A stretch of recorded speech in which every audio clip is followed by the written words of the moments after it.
I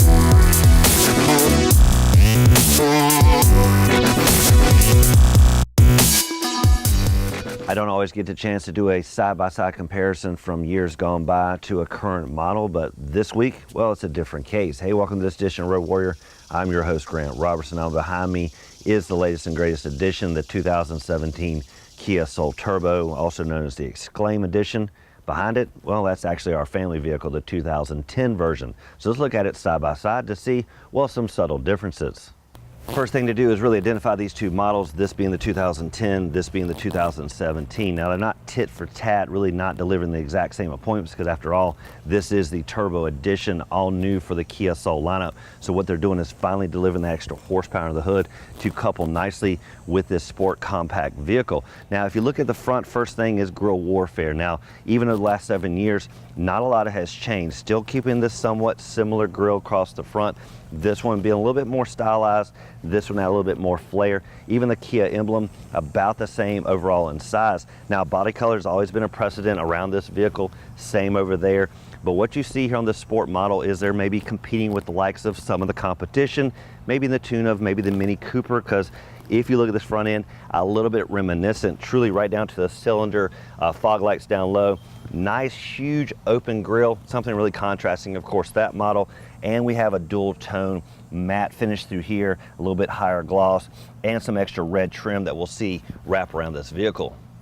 Looking at the profile, one thing to talk about really is the dimensions. They haven't drastically changed at all. They haven't really gone outside their normal platform. Now it has stepped up just a hair, maybe a couple clicks here and there wherever you look. Now by these numbers, you're looking at about 101 overall with the wheelbase, about 163 inches overall when it comes to length. And when I compare that to 2010, the length edges out maybe just a couple inches, nothing drastic. Now when you look at the profile, what I like is, again, I love the 2010 and even love this even more. And what you're gonna see is the roof line is pretty much mimicking where it has come from, really sweeping down the side just about the same.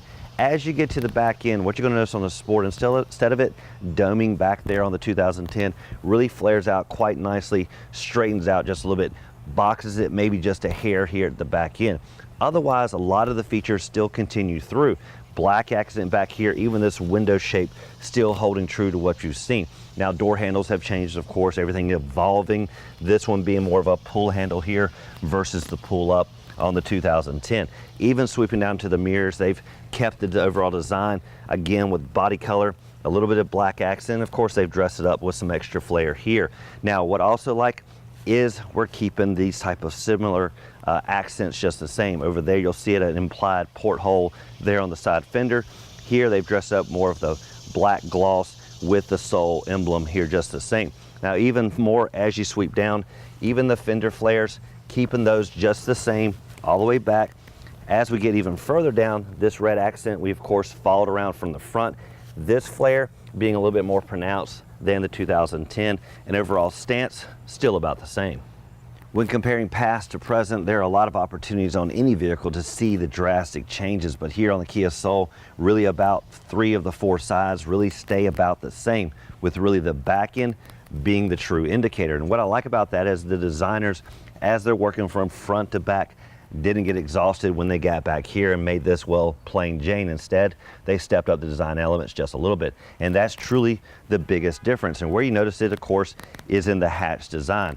Right across the middle, this extra design element really breaks up the overall look back here and, of course, changes it from where we came. What I also like is the vertical rear tail lights.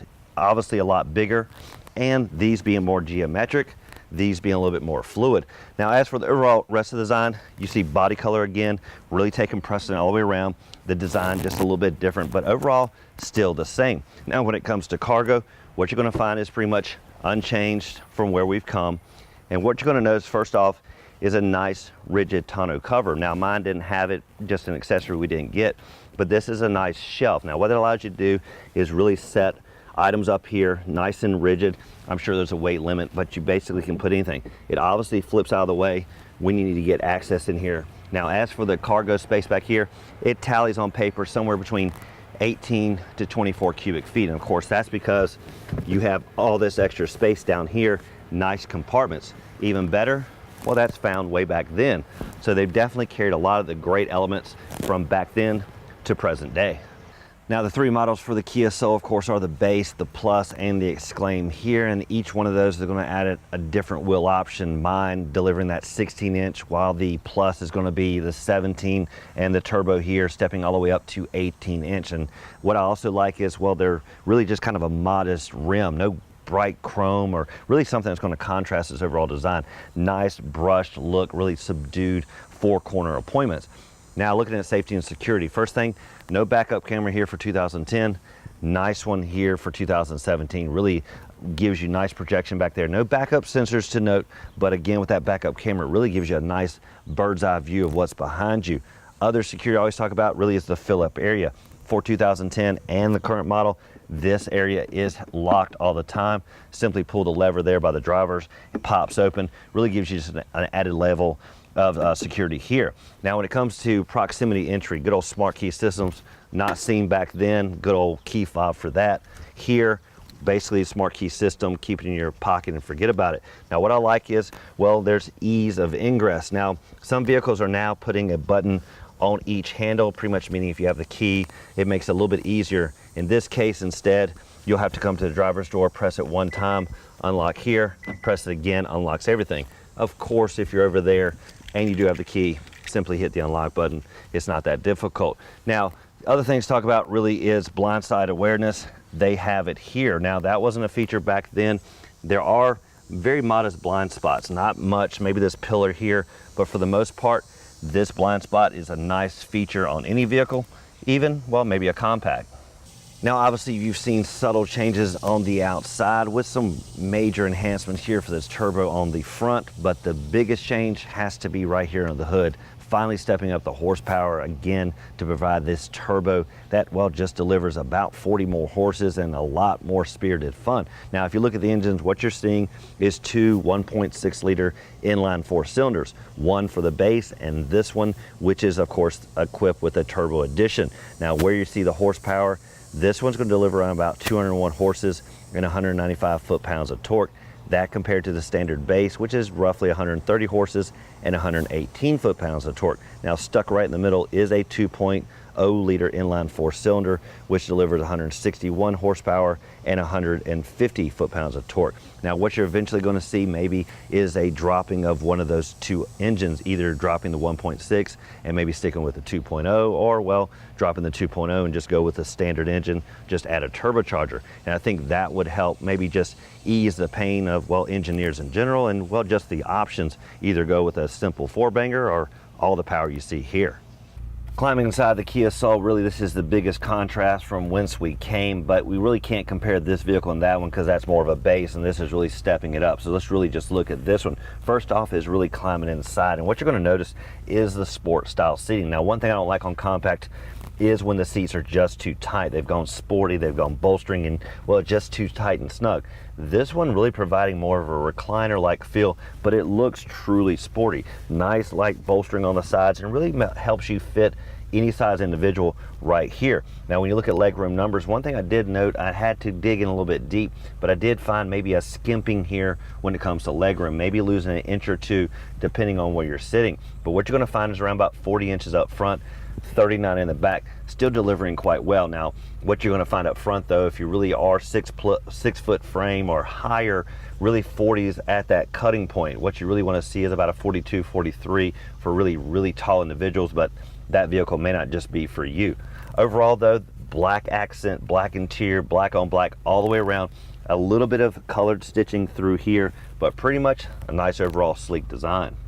Looking at the second row specifically when it comes to legroom, what you're going to find, 39 inches isn't too bad. Now, the overall seating, your legs and knees are in a typical positioning.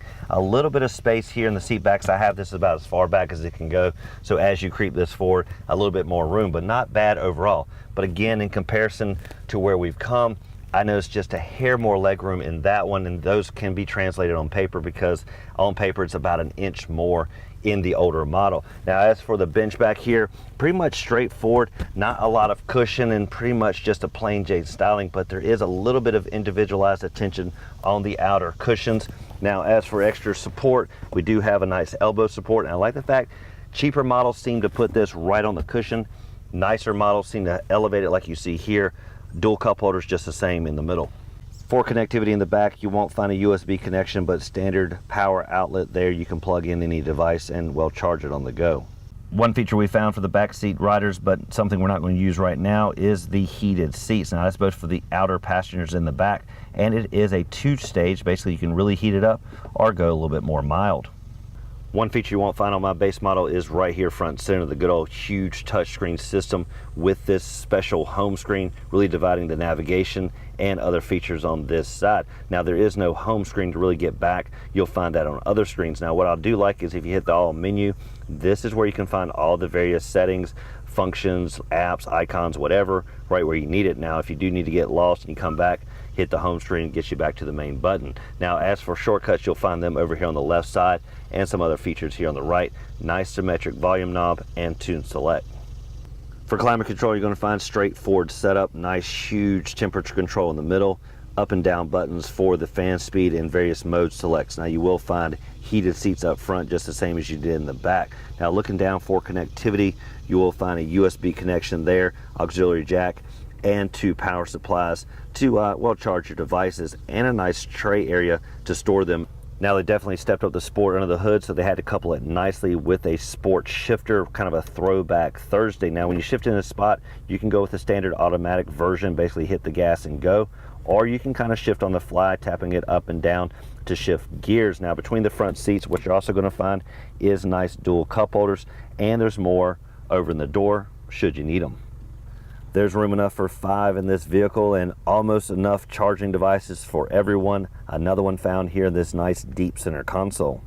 For the gauge cluster, you're going to find an analog tach and speedometer with a good LCD screen in the middle for some extra information as you go down the road. Now, one thing that's going to be maybe different is right here on the steering wheel. Numerous buttons. First off is really for cruise control, not found on the lever, but instead found here. I think ease of operation is one good feature of that. Now, this is going to allow you to change the screen we just mentioned. Now, on the left side, really your entertainment functions over here, mode select, as well as Bluetooth connectivity for your phone. If you want to throw caution to the wind, I guess you can turn the blind spot awareness off. It's over here on the left side. Basically, you can turn that off should you need it. Now, this vehicle must want to be driven in the cold because there's a nice heated steering wheel as well. Couples nicely with those heated seats. Lastly is turning off the traction control, I guess, if you, well, want to burn some rubber. Now it does for this edition of Road Warrior and a side-by-side comparison of the past to the present when it comes to the Kia Soul, with the biggest change coming this year, specifically what we found under the hood with that turbo-equipped engine. Otherwise, there has been subtle changes from the past to the present, and what that shows is strong design elements from whence it came, really with just modest changes. And what that truly shows is the strong foundation this vehicle is built on. After all, the competitors are changing here and there. This one really staying tried and true. Now, of course, there's been some great innovations, really changes on the inside, some technology, safety features, but that, of course, comes with evolution. But what hasn't changed is exactly what we've seen since the start. Great design cues. Now, as always, thank you for watching this edition of Road Warrior. Keep both hands on the wheel and eyes straight ahead.